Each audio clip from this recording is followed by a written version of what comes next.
Every country on earth at the moment is reforming public education. There are two reasons for it. The first of them is economic. People are trying to work out, how do we educate our children to take their place in the economies of the 21st century? How do we do that? Given that we can't anticipate what the economy will look like at the end of next week, as the recent turmoil is demonstrating. How do we do that? The second, though, is cultural. Every country on earth is trying to figure out, how do we educate our children so they have a sense of cultural identity and so that we can pass on the cultural genes of our communities while being part of the process of globalization. How do we square that circle?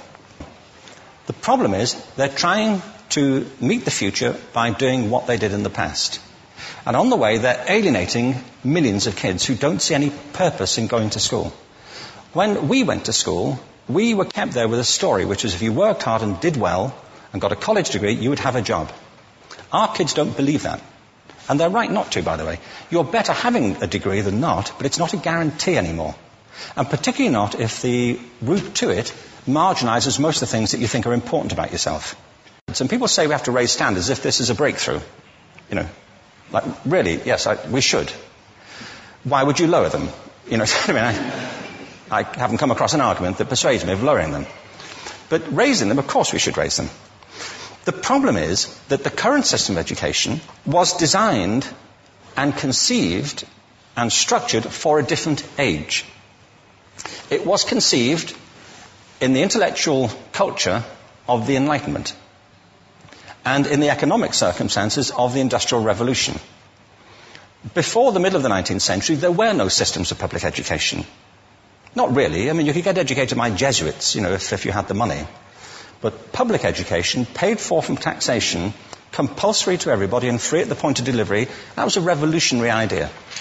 And many people objected to it. They said it's not possible for many street kids, working class children, to benefit from public education. They're incapable of learning to read and write, and why are we spending time on this?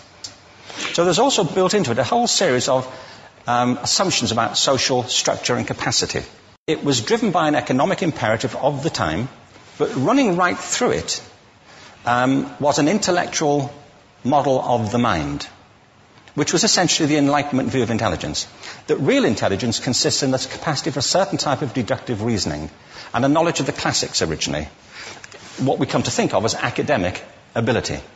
And this is deep in the gene pool of public education, that there are really two types of people, academic and non-academic, smart people and non-smart people. And the consequence of that is that many brilliant people think they're not, because they've been judged against this particular view of the mind. So we have twin pillars, economic and intellectual. And my view is that this model has caused chaos in many people's lives. It's been great for some. There have been people who have benefited wonderfully from it. But most people have not. Instead, they suffer this. This is the modern epidemic, and it's as misplaced and it's as fictitious. This is the plague of ADHD. Now, this is a map of the incidence of ADHD in America, or prescriptions for ADHD. Don't mistake me here. I don't mean to say there is no such thing as attention deficit disorder. I'm not qualified to say if there is such a thing. I know that a great majority of psychologists and paediatricians think there is such a thing. But it's still a matter of debate. What I do know for a fact is it's not an epidemic. These kids are being medicated as routinely as we had our tonsils taken out. And on the same whimsical basis, and for the same reason, medical fashion. Our children are living in the most intensely stimulating period in the history of the earth. They're being besieged with information and calls for their attention from every platform, computers, from iPhones, from advertising holdings, from hundreds of television channels. And we're penalizing them now for getting distracted. From what? You know, boring stuff. At school, for the most part. It seems to me it's not a coincidence totally that the incidence of ADHD has risen in parallel with the growth of standardized testing. Now, these kids are being given Ritalin and Adderall and all manner of things, often quite dangerous drugs, to get them focused and calm them down. But according to this, attention deficit disorder increases as you travel east across the country. People start losing interest in Oklahoma.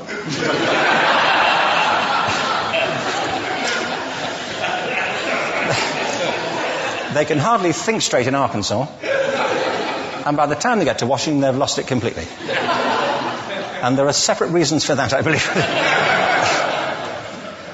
It's a fictitious epidemic.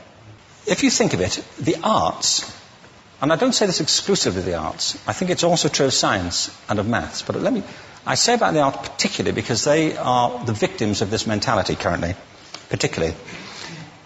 The arts especially address the idea of aesthetic experience.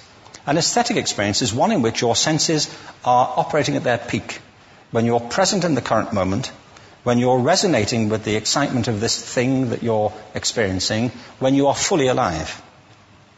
An anesthetic is when you shut your senses off and deaden yourself to what's happening.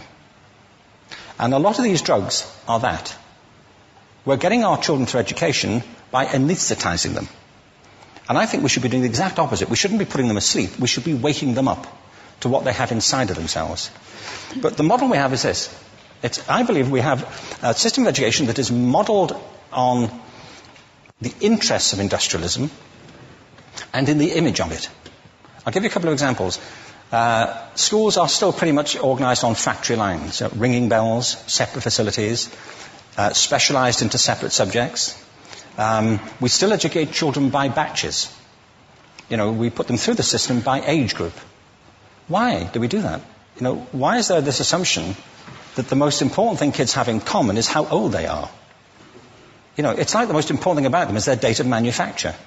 You know what I mean? Well, I know kids who are much better than other kids at the same age in different disciplines, or at different times of the day, or better in smaller groups than in large groups, or sometimes they want to be on their own. If you're interested in the model of learning, you don't start from this production line mentality. It's essentially about conformity, and increasingly it's about that as you look at the growth of standardized testing and standardized curricula. And it's about standardization. I believe we've got to go in the exact opposite direction. That's what I mean about changing the paradigm. There was a great study done recently of divergent thinking. Published a couple of years ago. Divergent thinking isn't the same thing as creativity. I define creativity as the process of having original ideas that have value. Divergent thinking isn't a synonym, but it's an essential capacity for creativity.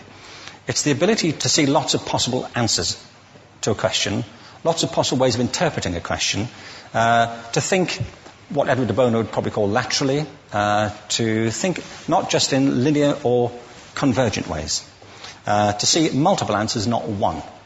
So, there are tests for this. One kind of cod example would be people might be asked to say, how many uses can you think of for a paperclip? One of those routine questions. Most people might come up with 10 or 15. People who are good at this might come up with 200. And they do that by saying, well, could the paperclip be 200 foot tall and be made out of foam rubber? Does it have to be a paperclip as we know it, Jim? Now, there are tests for this, and they gave them to 1,500 people. This is in a book called Breakpoint and Beyond. And on the protocol of the test, if you scored above a certain level, you'd be considered to be a genius at divergent thinking. Okay? So my question to you is, what percentage of the people tested, of the 1,500, scored at genius level for divergent thinking? Now, you need to know one more thing about them. These were kindergarten children. So what do you think? What percentage at genius level? 80. 80, okay. 98%. Now, the thing about this was it was a longitudinal study. So they retested the same children 5 years later, ages of 8 to 10. What do you think? 50? They retested them again 5 years later, ages 13 to 15. You can see a trend here, can't you? Now, this tells an interesting story, because you could have imagined it going the other way, couldn't you? You start off not being very good, but you get better as you get older. But this shows two things. One is we all have this capacity, and two, it mostly deteriorates. Now, a lot of things have happened to these kids as they've grown up. A lot. But one of the most important things that happened to them, I'm convinced, is that by now they've become educated. They've spent 10 years at school being told there's one answer, it's at the back. And don't look. And don't copy, because that's cheating. I mean, outside schools, that's called collaboration, but inside schools. Now, this isn't because teachers want it this way. It's just because it happens that way. It's because it's in the gene pool of education.